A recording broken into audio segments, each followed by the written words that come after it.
Everyone, welcome to join us for today's webinar.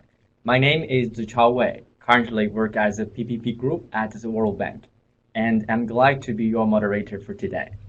This webinar is a joint product by the World Bank PPP group and Open Learning Campus team. Today is our first presentation for the new Latin American PPP series. As you may know, Latin America has a very long history of private participation in infrastructure. For the last 3 decades, the region has implemented several hundred PPP initiatives and accumulated a rich experiences of success and failures.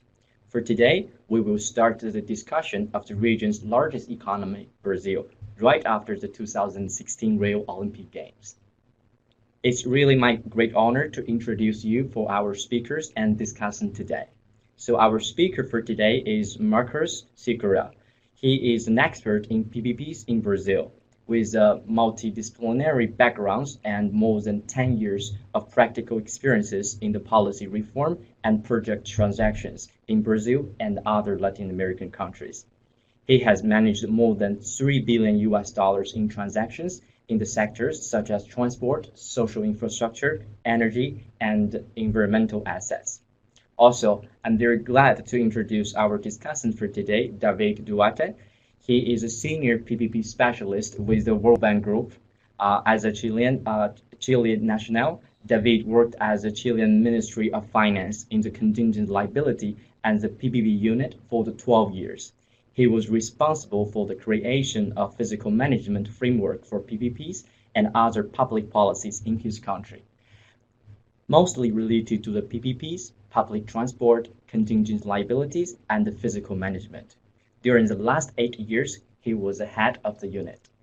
So it's really great pleasure to have you both here for our first webinars. As for today's schedule, we will start a presentation by Marcus around 35 minutes, followed by the discussion and comments by David. At the end, we will leave some time for Q&A sections. So please submit your questions in the chat box, and we are really looking forward for your participation. So Marcus, now headed for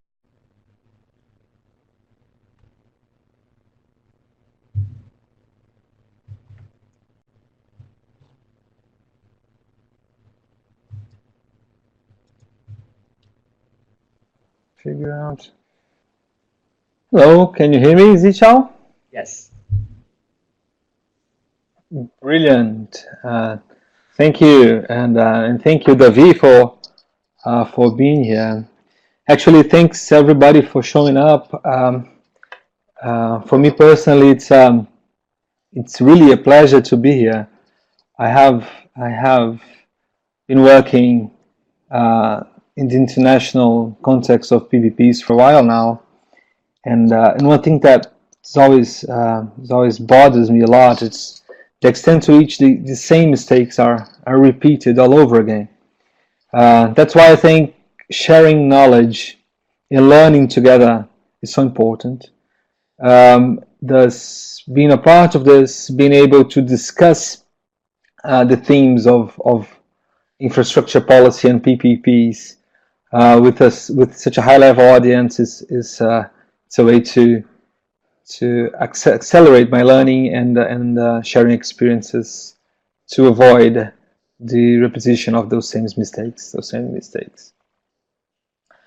Well, as Zika presented, allow me to jump in quickly to the content of this presentation. I'll try to make it brief and concise.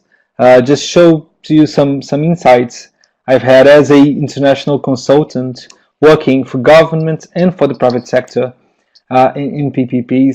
Some of the insights I think are relevant for Latin America and then for Brazil, and then at the end I'll try to see which conclusions we could reach together and perhaps have some interesting discussion on some key topics. So very basically, what we're going to do in the next 30 minutes is, and as I have organized for all of you, is that we'll do a quick, perhaps 5 to 10 minutes intro to what's going on in Latin America in general, and what I believe to be the key aspects that have been the hot topics that have been bothering governments while they do PPPs, and then I'll jump into some more some aspects, some topics which are closer to my reality, which is how Brazil is doing PPPs, what challenges being facing, and how we're going to move forward, particularly in the context of the Latin American lessons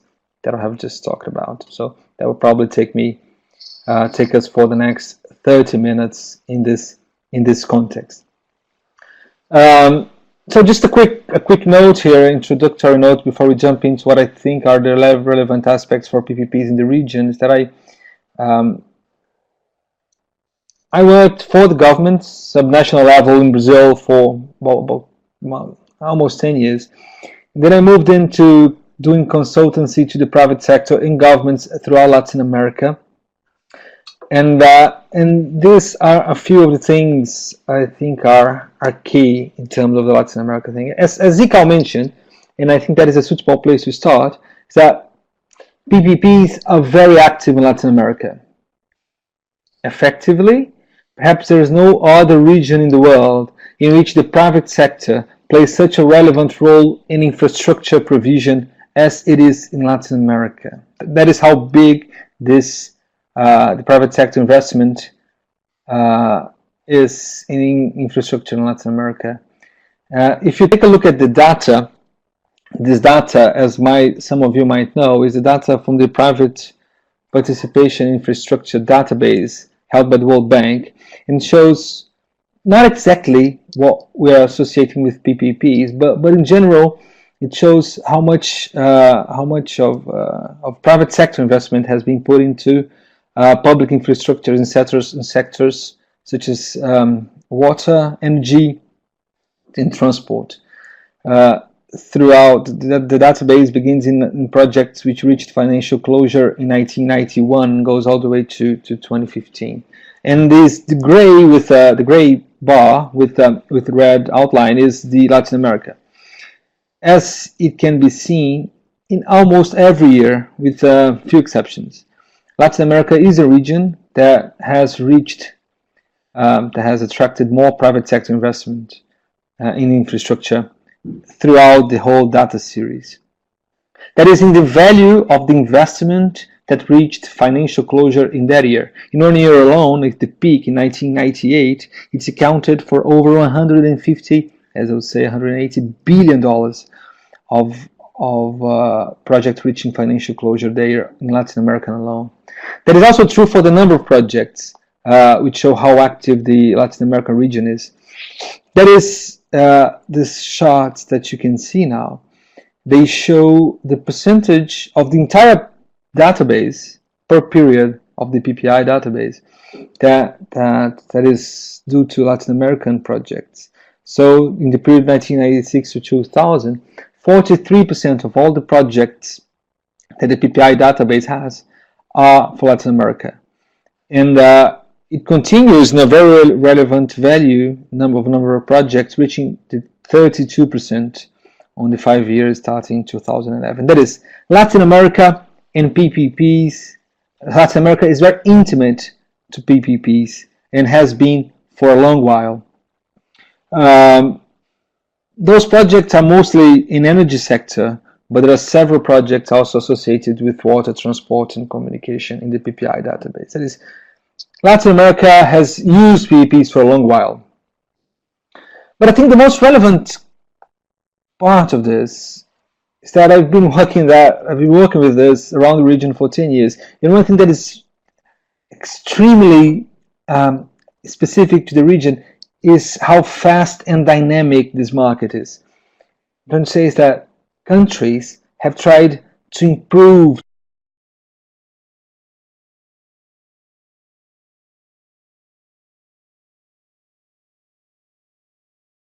That's perhaps the explanation why the private sector investments have kept levels so high. It's just because governments are all the time trying to improve their capacity to deliver PPPs. And that is true, that's the data of the Infrascope, which is an initiative, this one particularly led by the Inter-American Development Bank with the Economist intelligence unit, that measures aspects of the regulatory environment in countries to do PPPs. And that red line for each of these 6 charts represents how each of those countries have scored in the Infrascope, the grade of the Infrascope, moving from 0 to 100 in each year. And the gray dotted line is the average for Latin America. What I want you to conclude from this chart is that no one single country of any of those 6 has had any stable regulatory environment from one year to another since the Infrascope began to be developed, designed. That is, countries are trying to change and improve all the time. In reality, some are losing points, like the Argentina case on the left, but in most cases, countries are always trying to improve the regulatory environment to do PPPs. That is, my second conclusion is PPPs in Latin America are high, that was the first, are frequent and represent a lot of investment, and 2, they are very dynamic. Okay, lots of PPPs on the one hand, changing environment on the other. Where this leads us? Where are we going with PPPs into the future? I made some effort to try to communicate like what is really important in this context, and I would say there are 3 themes which are relevant to understand the trends of PPPs in Latin America as of now, so that it can continue to represent a high participation in the world PPP market. What I'm trying to say is that the future of PPPs in Latin America seems to me to be profoundly dependent on how countries deal with those 3 strategic issues. And that's why, as we begin this Latin American series, we'll somehow try to focus on these 3 themes as the series evolve in the next months. In terms of institutional design, which is a key aspect for the future of PPPs in Latin America, some of the key issues that are being discussed are first how to deal with the fiscal consequences of the contracts, and the developments associated with this are very relevant, as Davi will certainly mention. He represents a unit inside the Ministry of Finance that deals with fiscal consequences of contracts in Chile. He used to work for that. But throughout the region, all the Ministry of Finances are trying to increase its role throughout the project cycle. That's one important thing. The other important thing that has been showing up throughout the region is the existence of independent project preparation facilities, several of them associated with multilateral investment, multilateral banks, and multilateral development organizations, as development banks are. That's some key issues I'll bring back when I come back to the case in Brazil. Another group of issues which is extremely relevant for the future of PPPs in Latin America is how to deal with the phenomenon of unsolicited proposals. As some of you might know, several countries in the region, including Peru, Brazil, Colombia, and other smaller economies in Central America and the Caribbean, such as Jamaica and others, are trying to face how to deal with the enrollment of the private sector during the preparation phase of the project, including the prioritization phase. There's been a huge discussion of the effectiveness of unsolicited proposals. As I'll also show up when I talk about Brazil, I think unless we somehow in the region manage to align those unsolicited proposals with infrastructure policy, we'll fail to make them make them somehow help our capacity to deliver PPPs. And the third issue, which is absolutely important in the region, is how do we tackle and deal with the need to diversify the capital structure of the SPV. That is, we need to understand how to acquire long-term financing for PPPs in changing market conditions. So are we once and for all assessing the capital markets to finance PPPs? Are we still going to trust on public banks, as Brazil has done in the past, to push for long-term financing? Are we using private savings as the main source of long-term financing? Those issues are not solved, and as you will see, many of our future webinars on Latin America aim to address that somehow, and I'll bring that issue about Brazil in a minute. So, institutional design, how to deal with the preparation and in the context of unsolicited proposals, and how to increment the efficiency of long-term financing are the three main challenges for the future in the region. They'll be addressed in future webinars, and I'll talk about those issues in Brazil beginning now. Okay, and the reason we're all doing this, the reason I believe this is important is because those three issues, unsolicited proposals, long-term financing, and institutional designs, are issues not only for Latin America, they're issues for the world. So the more we talk about this, the more we learn all together how to face them. Well, Brazil also share challenges related to those three issues, and I'd like to talk to you about them as of now. Of all Latin American countries, Brazil has had historically the biggest market, most active market. The chart, as you can see, is a chart of the PPI database again, and shows the representativeness of Brazil compared to other Latin American countries in terms of the value of the private sector investment into public infrastructure that is a part of the PPI database. In some years, such as 1998, about 80% of all deals closed, in terms of value of the deals closed, were done in Brazil. And it has kept a somehow, although dynamic, but still it has kept a very high representation of the entire database of the PPI. Brazil has been a very active market for private sector investment in infrastructure since the 1990s. Perhaps, again, one of the most active in the world. This is a different set of data. That's a data acquired by a Brazilian consultancy company, Radar PPP, that shows the number of deals closed per year since 2006 by the national and the subnational levels. That is not exactly the same data of the PPI database, because this one only considers the projects which have some sort of governmental support, but still reveals that despite of some setbacks there has been a very high number of contracts, of deals closed every year, particularly since 2011. And several of this infrastructure have been done, as I will show, by the subnational level.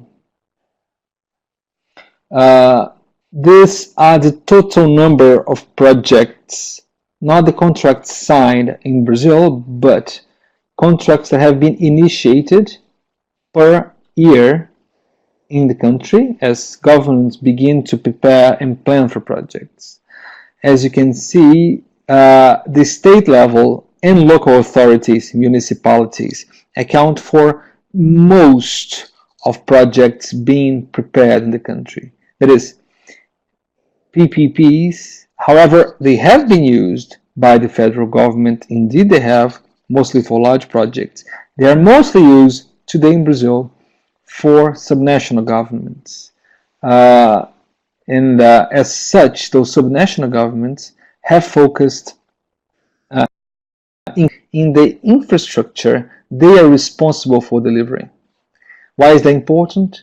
Because this also represents a move away from the traditional large-scale turnpike, highway, or power production facility into a more diverse set of infrastructure: hospitals, schools, and as I will show in a minute, infrastructure for the Rio Olympic Games. So my first and important point so far is that Brazil, in PPPs in Brazil account for a significant part of infrastructure investments and are increasing by the day. The days of PPPs are not over, on the opposite. So let me give you two examples of some of the projects that have been implemented, particularly for the Olympic Games, and which are very interesting. And as you see, both of them done by the municipality of Rio without any involvement of the federal or the state level. I'd like to mention to you two examples. First example is this. If any of you have come to Rio for the Olympics or watched it on TV, you saw where the Olympic fire was stationed during the whole games. It was not in the Olympic Stadium, but it was in a public square, or as they call it, Olympic Boulevard. There was actually a scene of it being lighted up, being lit up on the very day of the beginning of the Olympics. But all this region in which the fire was actually stationed and around the region was a region that was revitalized and rebuilt due to a PPP contract signed by the city of Rio. So how the contract was? The contract represented a build, operate, and transfer type of contract, a PPP contract between the city of Rio and a private partner after a competitive tender procurement process. And this private partner was then responsible to do a lot of things relating to urban revitalization of a certain region of Rio called Porto Maravilha, in which the fire was there. Some of the responsibilities of the special purpose vehicle, or I'll call it the private partner, were to actually build lots of streets and tunnels throughout the city center, make a massive planting of trees, and including building the Museum of Tomorrow, which is this beautiful building that has been built within the Olympic Boulevard. Meaning a general revitalization of the old center part of Rio de Janeiro, summing a total investment of around $3 billion US.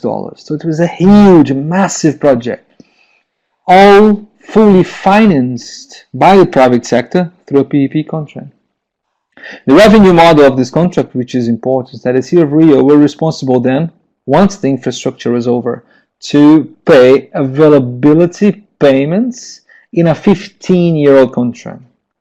This chart here shows the estimated values of the availability payment in Brazilian reais per year since the financial closure to the 15th year of the contract. That is, there's a concentration of the payment in the first 5 years, and then it would go around flat, or somewhere around $800 million a year until 2015. What is relevant here, though, and I'll just give you another example, is that most of the money that would be used for those availability payments to the SPV responsible for all the urban infrastructure was actually not expected to come from trade to the taxpayers' money to the city, but from a fund that has been created by Rio, in which the city has liquidated real estate assets. So the city had lots of real estate assets throughout the region, and then it using this money to pay for the availability payments. That is just a way to reduce the fiscal consequences of the contract, at least in cash terms. But in any case, that was the municipality who is responsible to make the availability payments.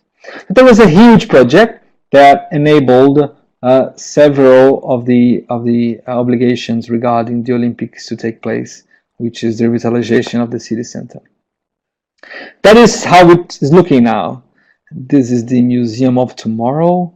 That was a place where the Olympic Boulevard was stationed. And all of this, as I said, was built, is being managed by a PPP contract. Okay, second example, which is very interesting, was also a contract signed by the city level, is the Olympic Park itself. That is, the venues for the games. Whoever had a chance to see it on TV or perhaps come here will have noticed how huge that is. That is the Olympic Park was a $500 million project, which included all the venue for 16 sports plus others, and it has all been built and is being managed in terms of soft services through a PPP contract, traditional PPP contract. Again, the city of Rio signed with a private partner a PPP contract in which the private partner was responsible to build all sports infrastructure and do maintenance and soft services during and after the games. That is again a 20-year contract. And the city of Rio is also responsible for availability payments after the conclusion was done and throughout the contract. There is cash payments, but a curious thing about this contract is also an attempt of the city to use as much as possible of real estate assets. So the city did own lands around the park, and it's using these lands as a payment to the private sector company responsible to building the Olympic Park itself in a traditional build, operate, and transfer contract. What those two contracts reveal, in my perspective, is an attempt of the city of Rio to design contracts which are more sophisticated and try to keep the fiscal consequences of the contracts under control.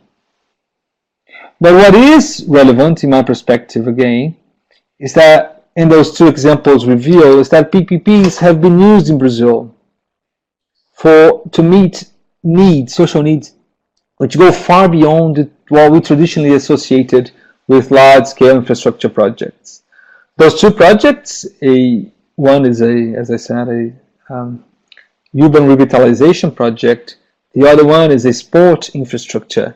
Show how diverse PPPs have become in Brazil and how much it has been used to meet diverse social needs. Okay, looking at the future of PPPs in Brazil, how are we looking at the future? I do believe that those three issues of Latin America we have discussed in the past and that we will continue to discuss during this webinar series are very relevant to Brazil too. In terms of the institutional design, some of the aspects that I believe will continue to be very active or very hot in Brazil is regarding the institutional design to do PPPs, particularly given the fact that PPPs will continue to be led in the subnational levels. It's not only revealed on by the experience with the Olympic Games, which both contracts on the subnational levels, but all the more as we see the trends are the state and the municipalities will continue to do much more PPPs than the federal level. And that will continue to be more diverse than traditional economic infrastructure. By that I mean more hospitals, more schools, more urban infrastructure. So how do we create institutions in the subnational level so that the PPPs can actually deliver value for money? How do we create capacity in the subnational level? Make it different. How do we design institutions in the subnational level so that PPPs can actually deliver what they promise? if some of the participants have experiences in the subnational level, I'd like to hear your opinion. But I think that is a key thing for the future of PPPs in Brazil. The second thing is how to deal with unsolicited proposals.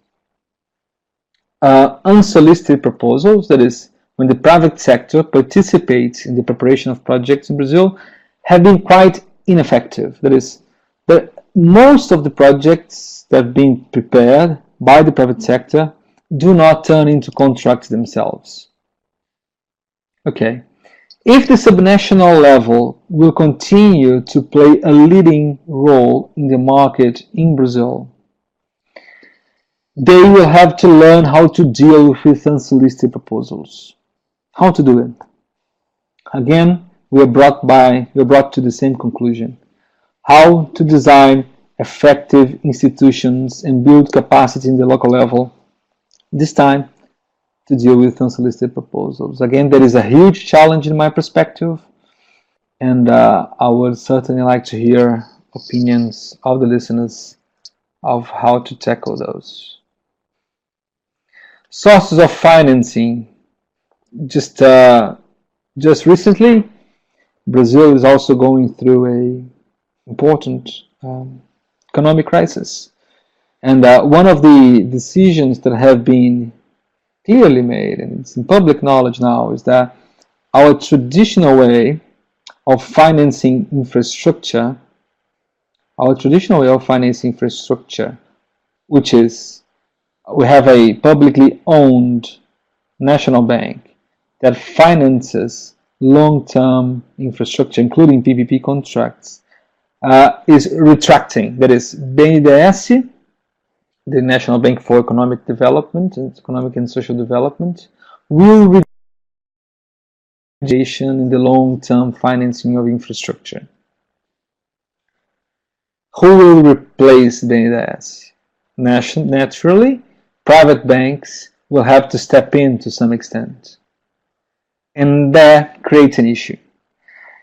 Will we be able to design contracts that are bankable from a private sector perspective without pushing too much risks, without pushing too much fiscal risks to governments? How do we create bankable projects in Brazil without compromising the fiscal health of subnational governments?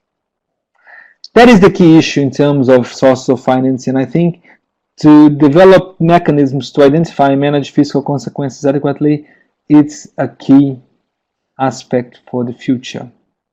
I would also, I would really like to hear perhaps some opinion of the participants on how some of those experiences have developed in other countries.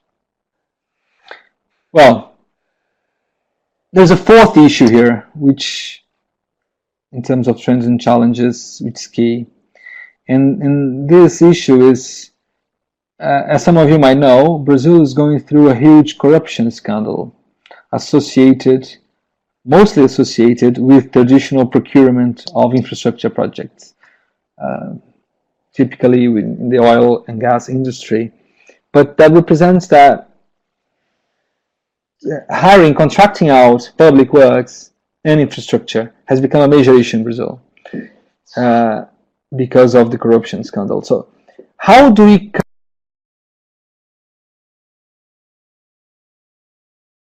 is actually somehow able to avoid corruption, but that somehow addresses the need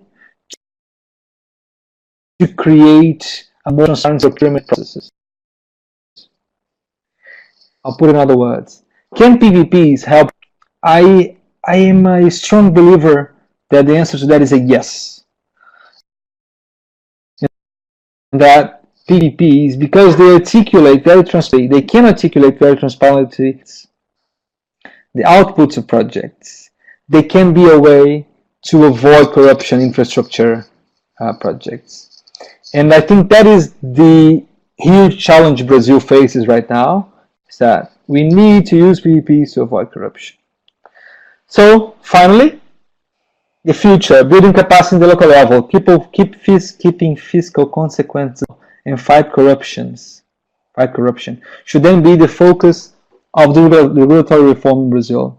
And that will enable the country to foster more and better PPPs, and thus continue to contribute to a very active Latin American region with PPPs.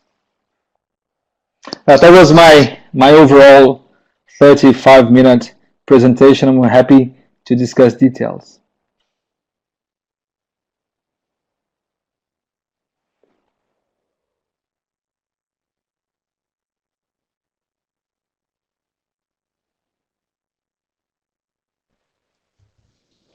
Thanks again, Marcus, for your wonderful presentation. We really enjoyed it.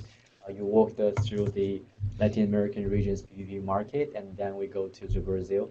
You mentioned some very important issues as also sourcing of finance. I think that is very, very useful for the readers or for the audience to have a better thinking about that.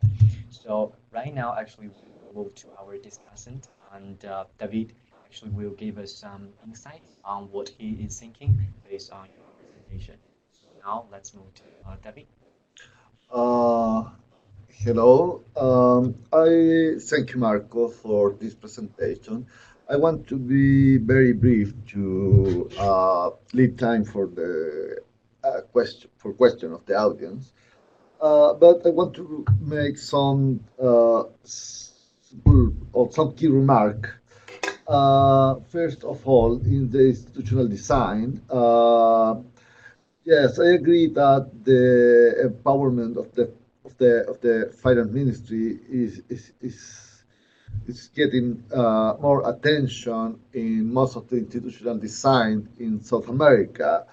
Uh, but for me, actually, more than the empowerment is the well, it's important to have this empowerment, but this empowerment is useless if you don't have tension between the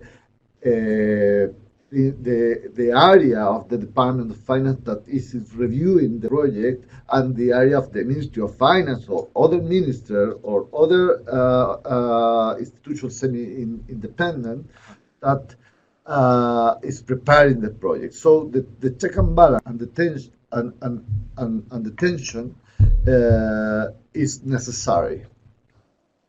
About the solicited proposal, well, there are some popular schemes that are around in some countries in South America that are redesigning or improving their PPP policy or the PPP law.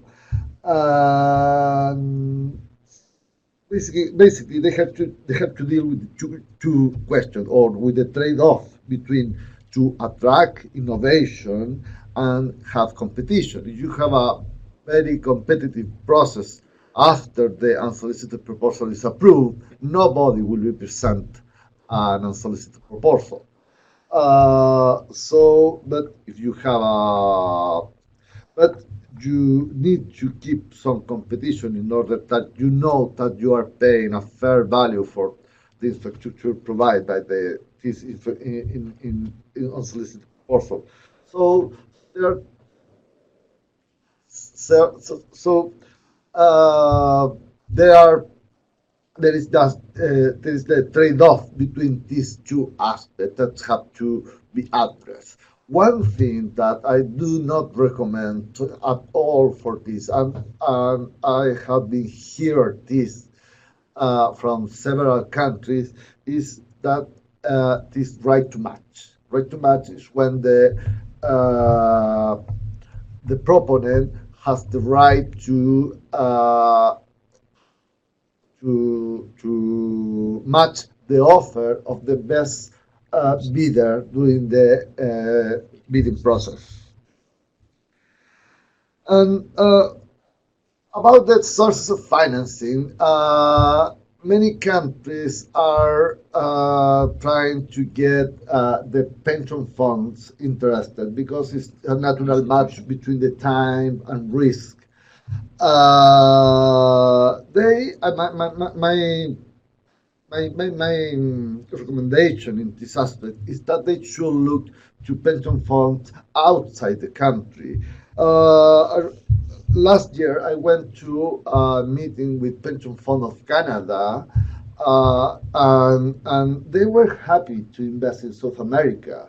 The only thing that they need is a partner, a local partner that and they will be happy to share the risk, but they will not bear and jump in a new country without any previous experience. So they need a partner. So that is my comment about the key issues for the region. About the Brazil experience in particular, I don't know how this is done in Brazil, and probably could be an issue to develop by Marcos, but in many countries with federal governments, there is a concern about the liabilities that are assuming the subnational government in the PPP system. Even countries like China or India are trying to put some control on the exposure of the subnational government on the PPPs. So maybe it could be a thing to be developed, but I would like to know how this is controlled in Brazil. Yeah. Okay. Thank you very much, David. Thanks for your wonderful comments, and you raised some very good points. So before we go back to Marcus, so all the audience here, you are very welcome to submit your questions, and we will definitely have some Q&A section right now, and we will address some questions that the audience actually was submitted. So Marcus, let's start with you. Here are some questions that were submitted for your presentation. There's a question from Mr. Cohen, and he was curious that what was the share of the PPPs in financing Rio Olympics Games? So can you give us some background information about this aspect? Sure. Can you still hear me, Zico? Yes, yes. Great. The two projects I've mentioned as examples, they sum up $3.5 billion of capital investment. It's a little hard to actually give a percentage number because several other infrastructure projects are not particularly associated with the Olympic Games, such as transport infrastructure, airports, and other that, despite of being somehow related to the Olympics, were not essential to the Olympics. Okay? So depending on how you look at this, if you look at this then as the actual sports infrastructure, that is the actual sports venue, then you would say 100% was a PPP. However, as I said, it's a little broader than that. So if you take the whole package of infrastructure projects in Rio during the Olympics, that would make up 30 to 40% was privately financed in PPP schemes. But as I said, the Rio essential infrastructure, that is the sport venues plus the boulevard, that's the two projects I mentioned, they were fully developed through private financing.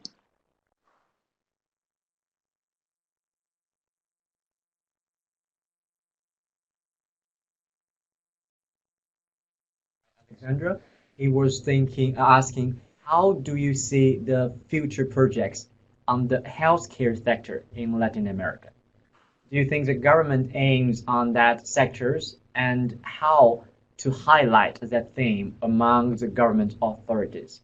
So any perspective on the healthcare sector in Latin America? Perhaps David could also jump in on this, but they're growing fast. Okay. In Brazil itself, we have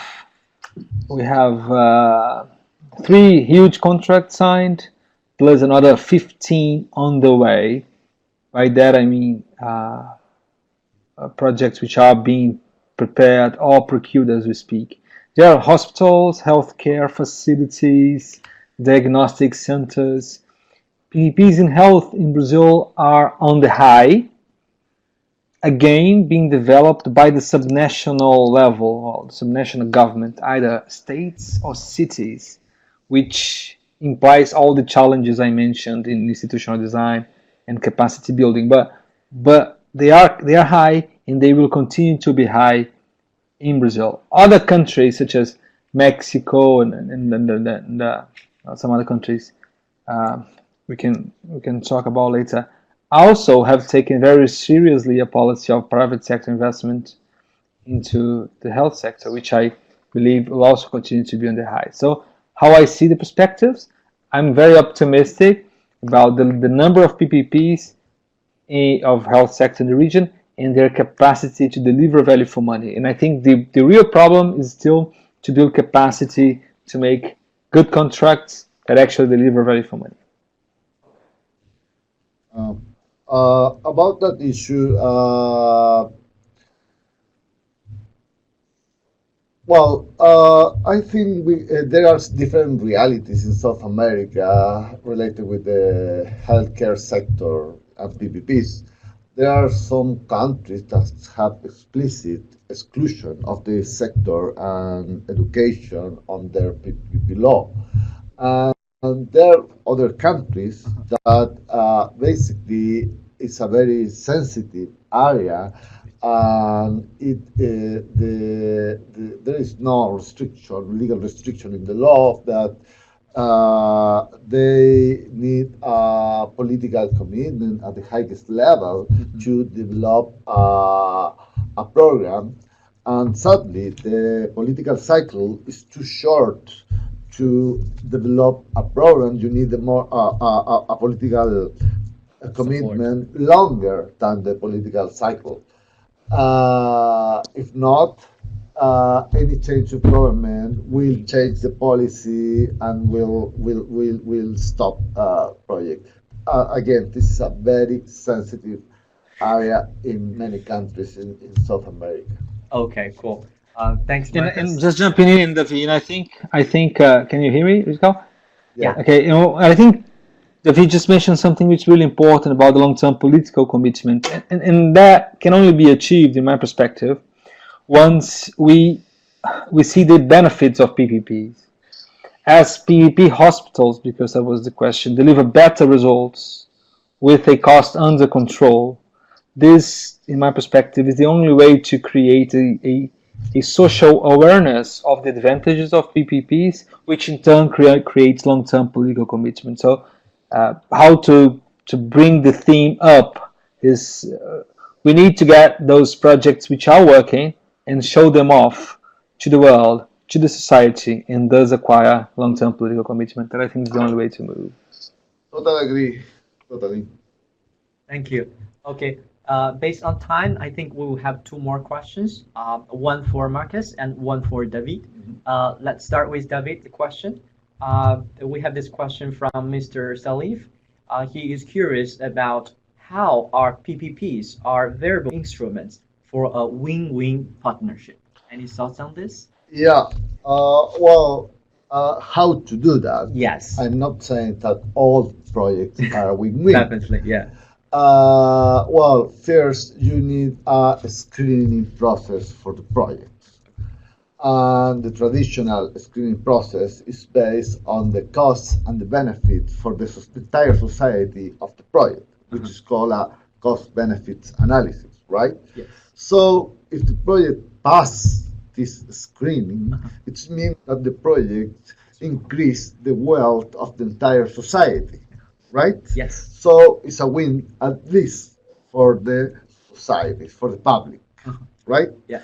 And on the other side, to be win-win project, Mhm. we need some we need a private sector agent interested in the project and to make the investment. Yeah. So if you have a project that pass the screening of this cost benefit analysis and you have private sector interested in the project, probably you are in front of a project that is a win-win for private and public sector. Yes, definitely. I totally agree with you. Um, the last question, based on our time, we will go to Marcus. This is question from Mr. Coleman. He is curious about the nature of the government support for PPPs in Brazil. Do you have some ideas or perspective on the nature of the government support? Sure. In general, as these two examples I've mentioned today reveal, governments do play an important role in PPPs in the country in terms of financial support. That is, by far, if you compare the number of PPP contracts which are standalone concessions, that is, do not consider any type of direct public payments, with the contracts which have some sort of availability payment or subsidy of some or any other form of public sector support, the first group is much smaller in size. So it's by far most PPPs in Brazil use some sort of public sector financial support for projects. In most cases, they are full typical treasury support, that is, public sector backed public payments. And what those two examples I've mentioned, they are different from everything else in the country because they are mostly based in public sector owned assets as payments, which are not actually taxpayers' money, but real estate assets owned by the local governments. But there is an exception. In general, the real nature of those public supports is traditional payments. That's one thing.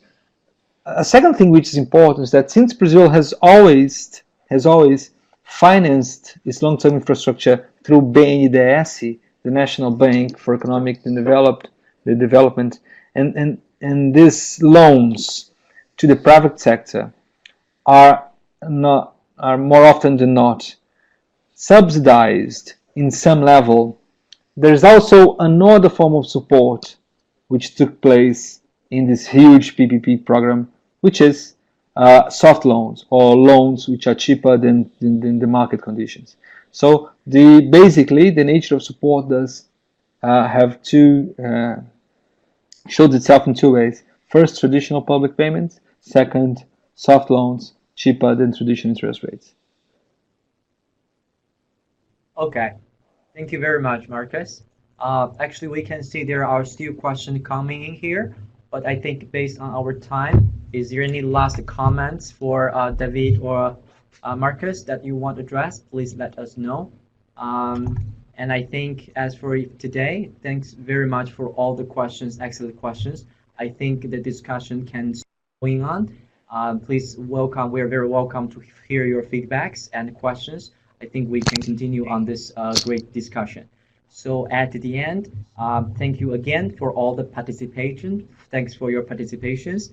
And we would actually kindly ask you to fill our feedback form. So actually in the future, we can make a better webinar. Thanks again, Marcus, and thanks again, David. Thank you everyone for participation. We're looking forward to seeing you into our next webinar.